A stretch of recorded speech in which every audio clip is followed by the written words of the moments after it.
¿Se acuerdan de la primera vez que escucharon hablar de VIH? Yo sí. Fue más o menos en el año 1993 cuando salió la película Filadelfia. Yo sabía que trataba sobre una extraña enfermedad. En ese entonces era yo muy pequeño y no me dejaron verla. Así que fue hasta años después, cuando era adolescente, que volví a hablar sobre VIH, cuando tenía dudas sobre sexualidad. En la escuela, en realidad, no nos enseñaron mucho. En ese entonces, pues en Internet no había mucho contenido. Los libros tenían un contenido bastante obsoleto, así que afortunadamente encontré una organización de la sociedad civil que estaba cerca de mi casa, MEXFAM, la Fundación Mexicana para la Planificación Familiar, donde me resolvieron mis dudas, también me dieron consejería y me invitaron a ser voluntario. A partir de ahí, empecé a dar charlas con mis pares adolescentes y me di cuenta de la gran importancia que tenía hablar no solo de VIH, sino de otros temas de salud sexual y reproductiva. Cuando entré a la universidad, seguí siendo voluntario y en mis tiempos libres, pues también le hablaba a otros universitarios acerca del VIH. Me di cuenta que existían muchísimos mitos. Y estos mitos, por ejemplo, eran aquellos que salían en la televisión. Por ejemplo, había campañas que nos decían que si tenías más de una pareja sexual, irremediablemente te ibas a acabar muriendo de SIDA. Había folletos que te decían que la única forma de prevenir el VIH era la fidelidad. O también había, ya saben, los típicos médicos que te enseñaban unas galerías del terror sobre lo monstruosas que podrían ser las infecciones de transmisión sexual. Estos mitos obviamente llegaban a todo mundo y son aquellos que hasta la fecha tenemos más o menos en la cabeza. Por ejemplo, mis compañeros del salón pensaban algunos que a través de un piquete de mosquito podías adquirir VIH. O que si te metías a una alberca donde había una persona que tuviera el virus, también podían transmitírtelo. Afortunadamente, pues años después surgen las redes sociales en Internet, a través de las cuales podemos compartir mucho más información específica sobre VIH. Por ejemplo, cuando yo empecé en el activismo, pues cuando querías difundir una campaña, pues ponías un póster en algún lugar público.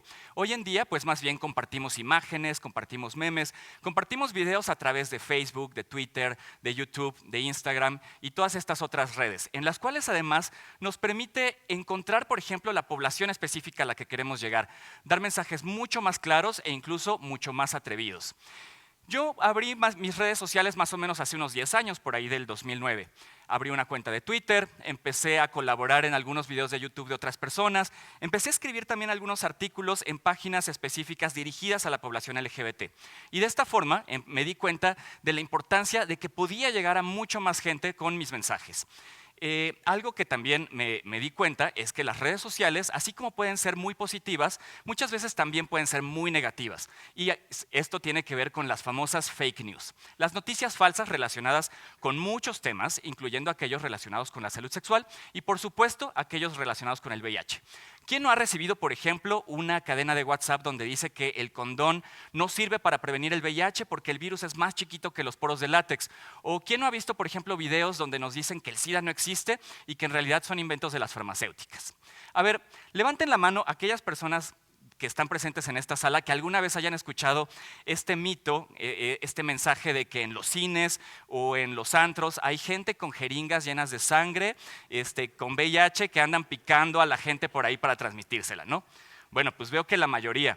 Entonces, ahí nos podemos dar cuenta que a veces muchas redes sociales pueden ser un arma de doble filo. Y en ese sentido, es muy importante que tengamos información científica. Estos mitos también no son exclusivos de la población en general, también suceden, por ejemplo, entre el personal de salud. A mí me ha tocado muchas veces escuchar personal de enfermería, médicos que dicen, las mujeres embarazadas, las mujeres que viven con VIH no deberían embarazarse porque ponen en riesgo la salud y la vida de sus hijos. A pesar de que hace más de 10 años que tenemos muchísima evidencia de que una mujer que vive con VIH, que utiliza tratamiento y que tiene una carga viral indetectable, se puede embarazar sin tener el menor riesgo de transmitir el VIH a su hijo, ni durante el embarazo, ni durante el parto, ni en la lactancia. Y esta discusión también la he visto trasladada a Twitter, donde, por ejemplo, me he peleado con algunos médicos que por más que les mandes 5 artículos científicos que demuestran esta situación, te dicen, no, en mi experiencia no es así y no voy a creer en esta circunstancia. Yo por eso, por ejemplo, cuando pongo algún tweet, cuando escribo algún artículo, trato siempre de poner fuentes de, pues obviamente de los estudios científicos, de los reportes de algunas conferencias internacionales de investigación o incluso con los encabezados, por ejemplo, de algunos medios de comunicación que hablan sobre el tema. Obviamente, esto no significa que sean verdades universales. Por ejemplo, Yo en los últimos 3 años he visto al menos unas 5 veces encabezados como este, donde se nos dice que científicos en tal país descubrieron la cura del VIH, lo cual obviamente no es cierto, pero es solamente es parcialmente cierto porque es probable que en alguna parte del mundo, en algún laboratorio encontraron resultados positivos a nivel celular, con ratones, con monos, pero eso definitivamente no significa que ya está lista una jeringa para aplicársele a las 38 millones de personas que hoy en día viven con VIH. Para eso, probablemente todavía vamos a tener que esperar unos 5 o incluso unos 10 años. Vivimos en una época de posverdad donde también nos cuesta mucho trabajo aceptar las noticias buenas que hay allá afuera. Y una de ellas es indetectable e igual a intransmisible. Y aquí voy a hacer un paréntesis para hablar de los antirretrovirales para caer en este tema de la indetectabilidad. Los medicamentos antirretrovirales son medicamentos que desde los años 90 sirven para que las personas que viven con VIH puedan controlar la replicación del virus y digamos que si bien el virus no se elimina del cuerpo, está digamos que por ahí escondido y no se tiene y una persona que, por ejemplo, tiene una buena adherencia, es decir, que utiliza el medicamento de forma constante, como lo dice el médico, es decir, tomarse sus pastillas todos los días, puede llegar a un estado de indetectabilidad. Es decir, la cantidad de virus es tan chiquita que no se puede transmitir, incluso si se llegaran a tener relaciones sexuales sin condón. Ahora, después de muchos años, se hicieron estudios en muchos países, con muchas poblaciones, con diferentes metodologías, y todas nos dieron el resultado de que indetectable es igual a intransmisible. A pesar de todos estos estudios, yo todavía me encuentro mucha gente que me dice, pero es que mi primo que es médico me dijo que eso no es cierto. No, ¿sabes qué? Vi un video de YouTube donde dice lo contrario. No, es que me dijo mi prima que tal cosa. Entonces, todas estas cuestiones las tenemos que combatir porque no necesariamente nos dan la información más adecuada. Los medios de comunicación y las personas que nos dedicamos un poco a informar sobre estas situaciones, también tenemos mucho que ver con el estigma y la discriminación relacionada con el VIH. Que seguramente han leído algún titular de algún periódico que dice, un sidoso contagió a tantas personas o su esposo le transmitió una enfermedad mortal. Todo este lenguaje muchas veces es súper negativo porque provoca que los estigmas y la discriminación que existen en el país se perpetúen. Hoy por hoy, de acuerdo, por ejemplo, a la Encuesta Nacional de Discriminación de la CONAPRED, vemos que el VIH está dentro de las 3 principales causas de discriminación en este país, discriminación particularmente a nivel de la familia y a nivel del trabajo. Afortunadamente, también vemos que los mensajes han empezado a cambiar.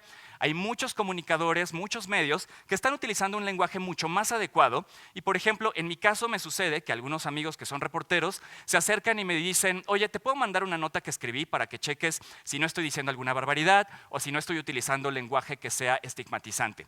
Toda esta información definitivamente es clave para eliminar el estigma y la discriminación. Volviendo un poquito al tema de la evidencia científica, también hay que reconocer que muchas veces por una persona que no ha estudiado, por ejemplo, una carrera relacionada con las ciencias médicas, a veces no va a poder entender un artículo sobre infectología, sobre virología, sobre epidemiología.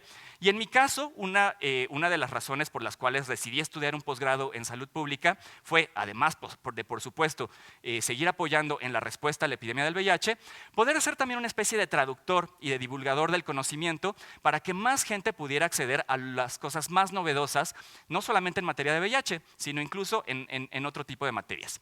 Y aquí es donde quiero hablarles en particular de un par de métodos de prevención que son relativamente nuevos y que probablemente muchos y muchas de ustedes ya hayan escuchado, pero de la cual hay muchas dudas porque de repente recibimos mensajes contradictorios, de repente por un lado del gobierno, por otro lado de las organizaciones de la sociedad civil, por otro lado de las empresas farmacéuticas, pero pues ¿qué pasa con la PEP y la PrEP?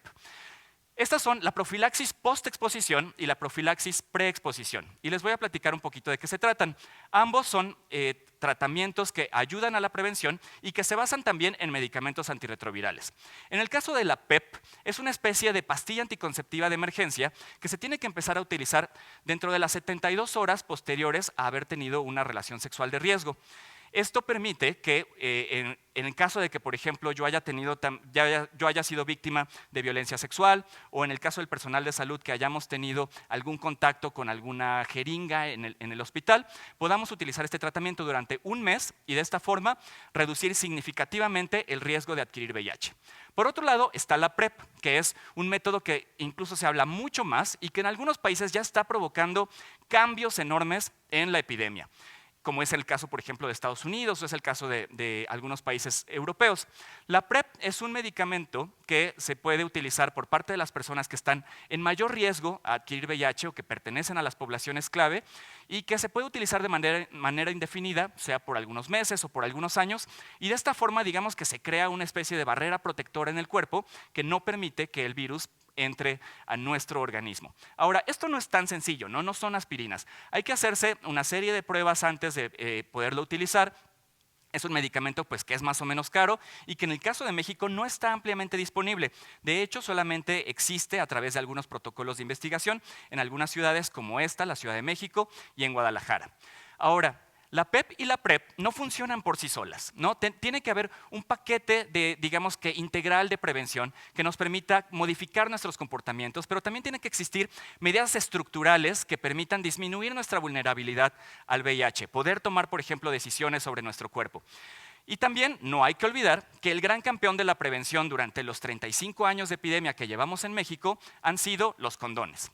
Sin embargo, también tenemos que reconocer que los condones no han sido del todo efectivos para todo mundo. Para muchísima gente, por supuesto que han ayudado a evitar miles o incluso millones de casos. Sin embargo, también hemos visto, por ejemplo, que en los últimos 10 años ni hemos subido ni hemos bajado en nuevas infecciones. Tenemos un promedio de entre 12 y 15 mil nuevos casos de VIH al año.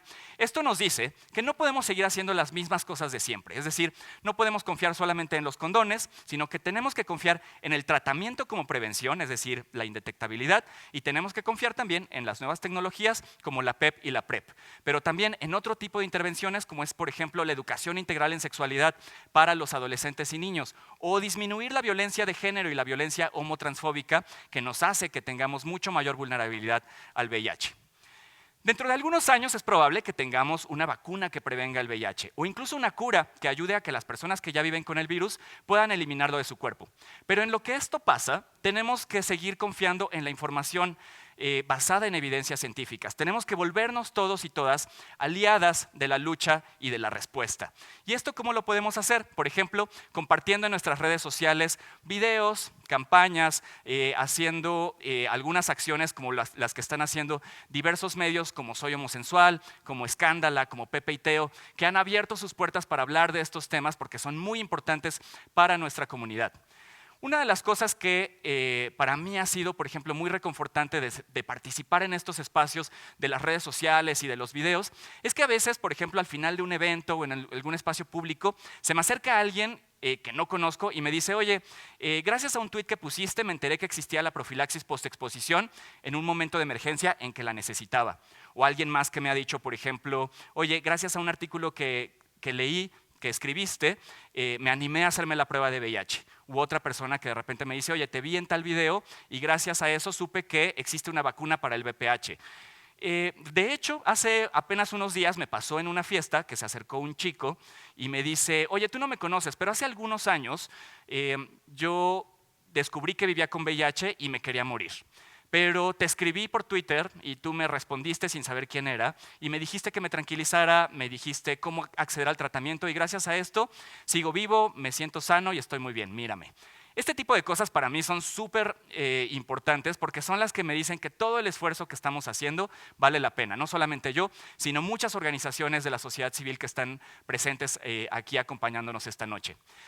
Para ir cerrando, me gustaría invitarles, obviamente, a que nos sigamos protegiendo, a que nos hagamos la prueba del VIH al menos una vez al año si tenemos una vida sexual activa, a que si ya vivimos con VIH, nos adhiramos al tratamiento. Y solo de esta forma vamos a lograr detener la epidemia. Existen países tan diversos como Dinamarca, Botsuana o Camboya, donde prácticamente la epidemia se está empezando a detener.